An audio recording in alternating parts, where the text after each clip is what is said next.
si metemos jugadores de Mobile Legends?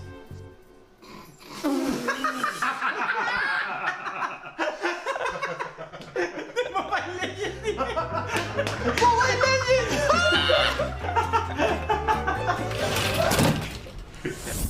¿De qué os reís? Vale, nos sirve, pero nos sigue faltando una pieza. So I don't know about you guys, but I loved that little advert for the new players that Team Queso brought onto their roster.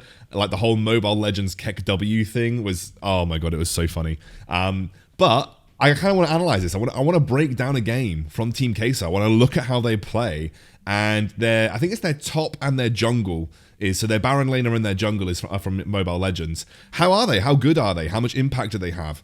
Does a Mobile Legends player have what it takes to compete with the likes of the AOV players, the ex-Vainglory players, and even some Wild Rift natives? That is what we're going to take a look at today in the video. We are going to break down a game from Team Queso where they took on Tribe Gaming in a best of 3, the third map, so they are 1-1 apiece, and we're going to break down that final game and see just how good Mobile Legends players are. If you like the content, feel free to like, subscribe, and hit the bell. Make sure you leave a comment for the giveaway. We are doing a YouTube giveaway for loads of skins in Wild Rift, so leave a comment on this video to make sure you can enter, and you have to be subscribed as well. And finally, thanks to G2A for sponsoring the channel. There's a reference link in the description below. Let's dive right into the game. We'll break down draft, we'll break down the game. As we always do with these esports analysis videos, we will be as thorough and as complete as possible, and also try and make it entertaining. I am going to cast for you guys, as I do when I do these esports videos. Okay, before we get into this, obviously this is the Zenith League European series. I will link Zenith Leagues Trovo channel in the description below for you guys to be able to check out. We are also watching Tribe versus Team Queso, of which I'll link both the social media channels for those particular teams in the description below as well. I would recommend that you go and check out the Zenith League Trovo channel. They do both Asian and European tournaments, and this is one of the European tournaments from the Zenith League. So I'm going to be muting the VOD because obviously I cannot have the casters talking while I'm trying to analyze, because I'm basically trying to do the same thing. I'm going to take off my jacket because it's getting a bit hot. I mean, these plays are getting hot. So I'm going to take my jacket off and get ready to get into this game. Okay, should we have a look at the compositions first? I think we should have a look at the compositions first. Okay, so Team Queso, they have gone with a Misfortune Rakan bot lane, which I think is relatively decent. It denied the Rakan from the Xayah Rakan combo that Tribe wanted, Xayah Rakan being a relatively strong duo right now. Definitely like an S tier bot lane duo. And also Misfortune Rakan work really well together. You know, the CC layered with the strong lane presence of Misfortune means that Rakan's weaknesses are that he can get bullied quite easily by enchanters especially, and also he's not as tanky as a lot of the other engaged supports. So when you have a strong poke damage dealing AD carry like Misfortune, then you know that kind of makes up for some of Rakan's weaknesses. And then when Misfortune pokes people low enough, Rakan can go in and try and find the engage. Plus his ultimate and his knockup works so well with her ultimate as well. So you've charmed people into the bullet time, you use the grand entrance while they're in the bullet time, you're going to get a lot of time while they're being attacked by waves of bullets. Fiora is a strong lane bully. She's a good counter into Camille. So Fiora picked specifically, I guess, into Camille, Acolyte being the Mobile Legends player that we were talking about in the intro. Then we have Wukong in the jungle. Wukong, I think, just synergizes well with Misfortune and with Rakan. Just extra CC to layer over the top, although he is a little weak in the early game, and that is where potentially Emperor Duck on the Lee Sin could look to exploit.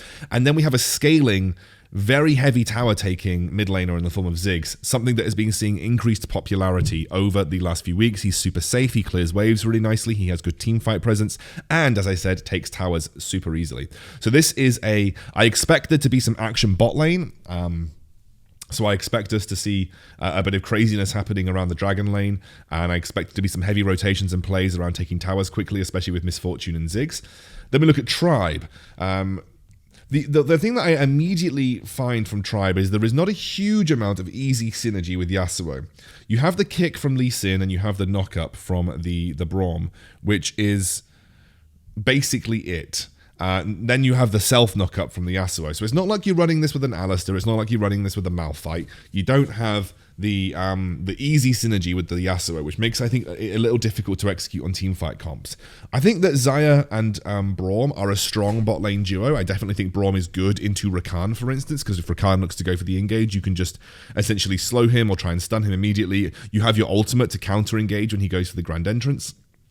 Obviously, that matchup's hard for Leon. Camille versus Fiora is hard for Leon in the side lanes. I really think that if Tribe win this, they have to win super early. I think it's a lot of the pressure lies on Emperor Duck on the Lee Sin to essentially step up and be the carry force in the early game, because I just feel that they don't quite have the team fight. And I think they lose the split push as well, because I think, Fiora beats Camille as the game goes on. So I think they lose the split push. I think they lose the team fight. And so therefore where they actually win is by snowballing. So they just need to snowball with the Lee Sin. They need to look to put pressure on Andre in the jungle. And I think that's the way they win. If they don't do that, I just don't see them competing in team fights, but they may get to a point where Yasuo and Xayah scale high enough, scale into the late game enough where actually they can carry. But I think for the most part, their team fight comp is much weaker and their split push comp is much weaker. The only thing they do have going for them is they could activate a 1-3-1, which is what we call a double split push, where we have Camille and we have Yasuo looking to split push in the side lanes. And Ziggs, he's not really one to split push. Ziggs isn't really a split pusher. He likes to clear waves in mid. So, there is that potential for there is that potential for a 1-3-1 comp here from Tribe. Okay, let's start breaking this game down. I'm going to focus mostly on macro movements, and I'm going to try and distill some information that would be useful for you in your games. The first thing that I'm going to note is, if we look at the jungle pathing, Lee Sin started red, and he then went up to his blue side. Now, this is classic Emperor Duck. Tribe like to play an aggressive lane with Leon in the top lane. Emperor Duck likes to go from blue to red to go for an early top lane gank. They like to dive tower, and they like to get Leon ahead and deny the top laner, the enemy Baron laner, loads of minions. I think, whilst in most circumstances this is a good thing, you're missing an opportunity by doing that to try and duel Wukong early on. Wukong has got a free Scuttle Crab. In the Lee Sin versus Wukong matchup, especially when you have priority in mid lane, which you have with the Yasuo right now, especially when you have something like the Braum, who's very strong in early engages, I would have wanted to try and fight Wukong at the first Scuttle to get an advantage. Because Wukong has now been given a relatively free early jungle and has been no one has done anything to punish him in that sense. And that's really, really good for Andre on the Wukong so far. You look at Emperor Duck, you can see exactly what he's planning. Leon is super aggressive. You can see Acolyte, you need to hit those lunges in this matchup. You just need to lunge at the way that you play the early matchup into Camille is you just try and lunge at Leon as much as possible. If he does the leg sweep, you lunge into it because it stops him from healing, and you can actually beat them in a duel. Now, the ward comes down from Acolyte. I think they're very well aware that they do like to dive early on, and Leon and Emperor Duck back a little bit here. They let off the pressure. I actually would have committed to the dive 100% in that scenario. I would have just asked Leon to jump in, use his ultimate, and get the kill, because she was level 4, and it would have been, I think, a good opportunity. By allowing her to get back up to the minion wave, you've given her the experience to hit level 5. You've given her a bit of more time to heal up and sort of get herself into a good position. And Leon showing himself aggressively in lane as well has baited the Wukong back towards the top lane. And so what you're going to see here is a forced dive just as Wukong shows on the ward. And actually, Acolyte riposted the kick. So he stunned Emperor Duck under tower, who took loads of damage. Acolyte flashes in, pops the ultimate, gets first blood, and Andre picks up the kill onto Lee Sin. So not only have you failed to shut down Wukong in the early jungle, you have also fluffed a top lane tower dive that you forced way too hard, and you actually missed your opportunity to engage on. And that's not good for the volatile matchup that is between Fiora and Camille. Fiora is now 800 gold up. And as I said, this bot lane matchup is a bit nullifying. Because Braum can basically just put his Unbreakable up when Rakan looks to engage. It's what we call a nullifying matchup. Rakan engages, Braum puts his shield up, and that's the end of the fight. That you don't really you never usually see anything more than that. Both of these people are going to be looking to have impact in team fights rather than in the laning phase. And speaking of which, you now have a Yomu's Ghostblade finished, a Luden's finished, and almost you've got a Mortal Reminder finished for the Misfortune, and you almost have a Triforce finished and a Locket. Triforce finished for the Fiora and a Locket finished for the Rakan. You've got some big item breakpoints for this first dragon fight. These are some huge things. It's a huge deal, especially for Wukong, and you can see that he's keen to try and force the fight out. Now, I do think, especially with no major advantage on the map, it's a little bit risky to just force it straight up. You can see Misfortune is boxed into her tier 1, so she'd have to take a long way round to get to this dragon. But Wukong is in a really strong position in this game. Like, Wukong's in a great spot for the early game. He's significantly ahead of Lee Sin, about 700 gold. And that one item is really important. Now, this is actually a big pickup. If they'd gone a bit more aggressive onto Misfortune, I think they could have potentially picked up the kill with the Braum ultimate. But you can see that they're just holding on. And Leon dies again. So somehow Leon dies twice. It looks like he was being the aggressor as well. You can see the low HP bar for Acolyte. That must have been an incredibly close fight. So both of them going toe-to-toe right now. But Andre uses this as an opportunity to say, okay, let's force the fight around the dragon, or at least just try and do something here.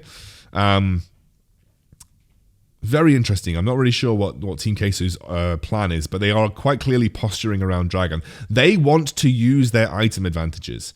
They want to use the fact that they have got item breakpoints, and obviously Tribe do not. So they see that Emperor Duck is not at Ghostblade. They see that the only completed item is a static shiv, and they're going to go for it. Emperor Duck flashes over the wall. He gets the steal. That's a really big deal for that. He gets the steal. A nice knock-up does mean they end up trading 1-for-1 overall. Andre escapes with a minuscule amount of HP. That's a really good result for Tribe because they were behind in items. And they had no business engaging that dragon fight, and actually trading 1-for-1 and getting the dragon is a huge win for Tribe. That is absolutely huge. Now we're seeing both teams now very early on rotate their top lanes at 6 minutes for the spawn of Rift Herald. So this is something that you can do in your games. You can take the dragon. You can then force your team to rotate by rotating your bot lane at 6 minutes to the Rift Herald. So you can just swap lanes at this point, which is what both of these teams are doing. Swapping lanes for the Rift Herald fight. And you can see both teams are on this already. And both teams are ready to go for the this fight. Now, it looks like Tribe have got the better setup on this Rift Herald. Like, they're the ones that have control of the vision around this Rift Herald area right now. So they are in the better spot to try and secure this particular objective. Doom is now coming through. He's picked up his Infinity Edge. Item spikes are now actually there. It's actually the Umbral Glaive for Lee Sin, which is not something that you see get built a lot. But I'm guessing it's just for that ability to have the extra control over vision and stuff. And it looks like Team Queso are having to force Misfortune into the top lane. Leon goes toe-to-toe with Acolyte. Acolyte's going to back off here. Leon doesn't have the hook shot, so Acolyte's going to run away. Still, Leon taking fights when he's down in levels and down in items. That's a huge win for him, that he's actually able to pick up the dubs here. Obviously not getting the kill, but he's still coming out fine in these engages. Okay, so this is good. They have Misfortune boxed in. Okay, this is actually I'm actually pause the video here because you might wonder why they've actually started this up. Misfortune is stuck at her tier 1 tower in the top lane. You can't really see it because I'm paused, but you can see my cursor, right? You guys can see my cursor. Up here, underneath the Zenith League, that's where Misfortune is. Look at the rest of her team. The rest of her team are pincered between Lee Sin, Xayah, and Braum, and Yasuo in the side lanes. Misfortune is by herself. So Misfortune can't step up to the area, the Tribrush area around the Rift Herald, because she just gets killed. So she has to take the long way around. So, I mean, clearly Tribe know that they've got time on this engage to get the Rift Herald and get priority over the area, which they're doing. So, again, Misfortune can't respond. I don't even think she's going to respond. Really nice kick from the Lee Sin into, was pretty close overall.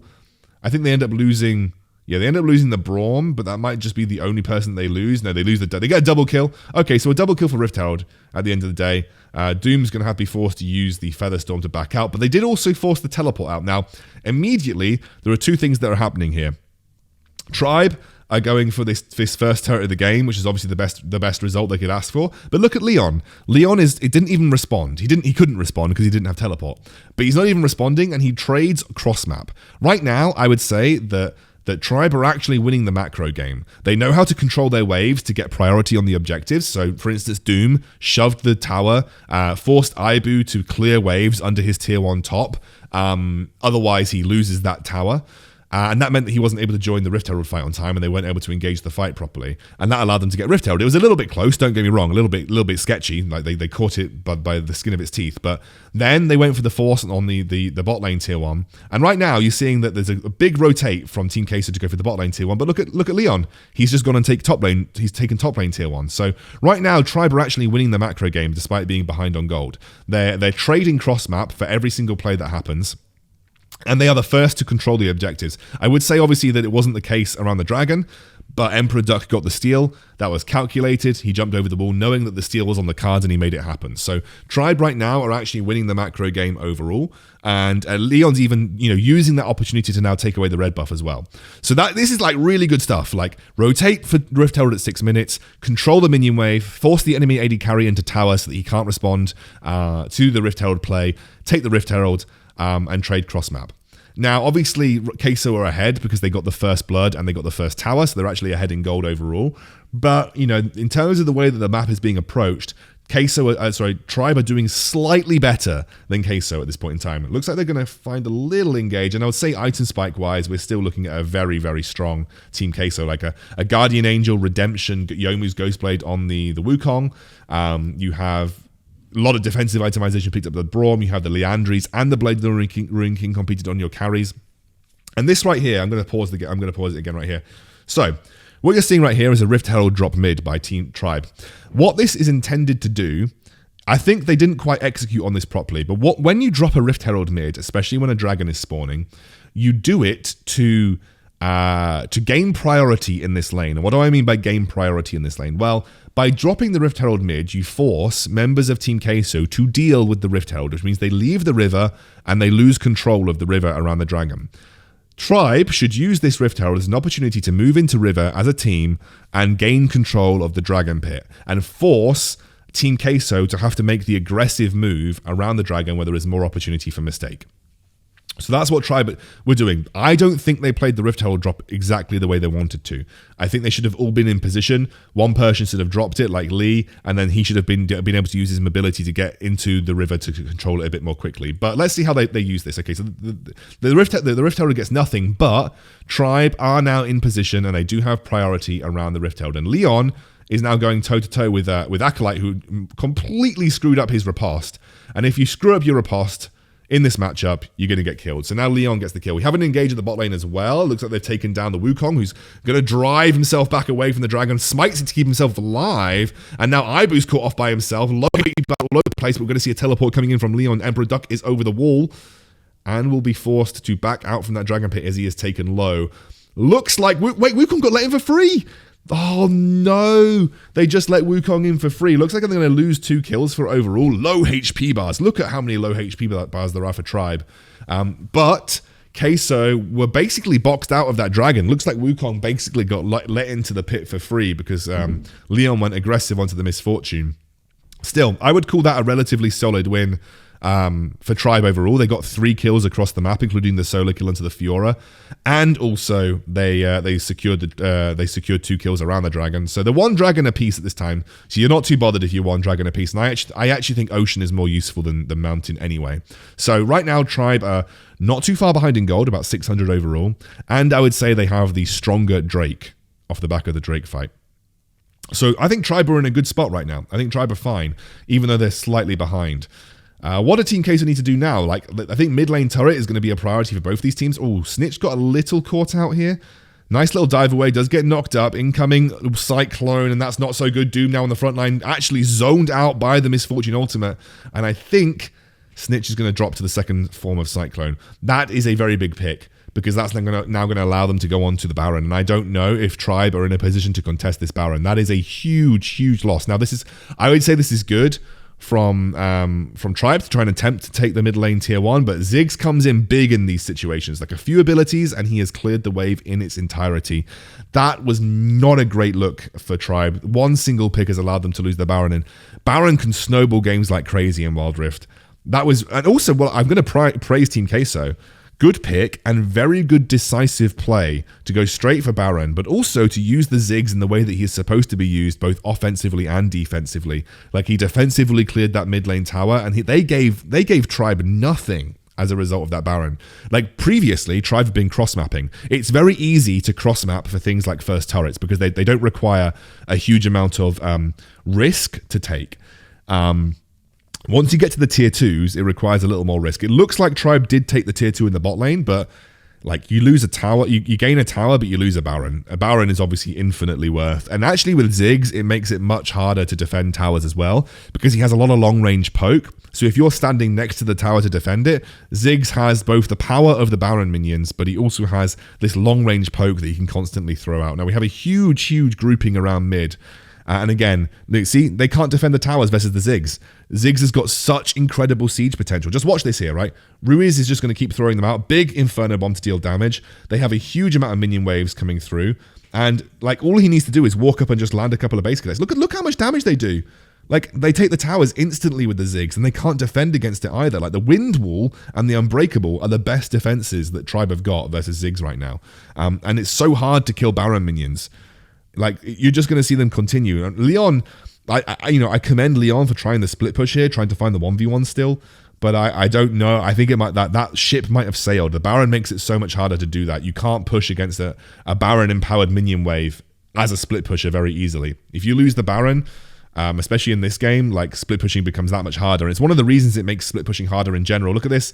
Unbreakable comes down. They're just waiting for the tower to drop low enough for the Hextech Satchel Charge. They go in onto Misfortune. That's a big engage, but they knock him away. Oh, they knock him away. The kick was not beautiful. And the combo between the Cyclone, the knockup, and the bullet time. Look at that. It's disgusting. Just shows you guys, better teamfight comp wins. Pretty much 90% of the time in Wild Rift, better teamfight comp wins. And Tribe, I think, once they lost the Baron, they lost the game here because Leon couldn't execute on the split push.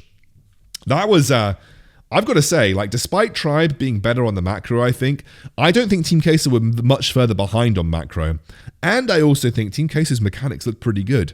Mobile Legends players Keck W. No way, mate. They actually look pretty solid. Specifically, like, a lot of the decision-making from the Wukong was really good. And he came from Mobile Legends. And so I think Team Queso have got a strong team. And I think their draft made a lot of sense as well. Like, their drafting was really good there. Like, they just picked a strong teamfight comp and they executed on it really well. So yeah, that's Mobile Legends in Wild Rift for you. That was a really, really good game. And, you know, I think the learning points are you can rotate early out of bot lane at 6 minutes if you want to take the Rift Herald and get advantage on that side of the map. And clearly, just make sure if you're split pushing, you're super safe. Like, Snitch getting caught out basically snowballed the game in favor of Queso. It happens. Like, I'm not going to flame Snitch for it. That happens. Like, it happens all the time. It just comes down to lack of vision and lack of information being fed to you about where the enemy team is. But it also comes from really good proactive play from Team Queso. And then I love the Ziggs. You know, they had such a strong siege comp. Like, Ziggs is potentially underrated. Especially, I think Ziggs is really good in competitive, and I think maybe a little underrated in solo queue. All right, guys, I hope you enjoyed, and if you did, feel free to let me know what you thought about it. And if there is another game that you want me to break down, I'll see you soon.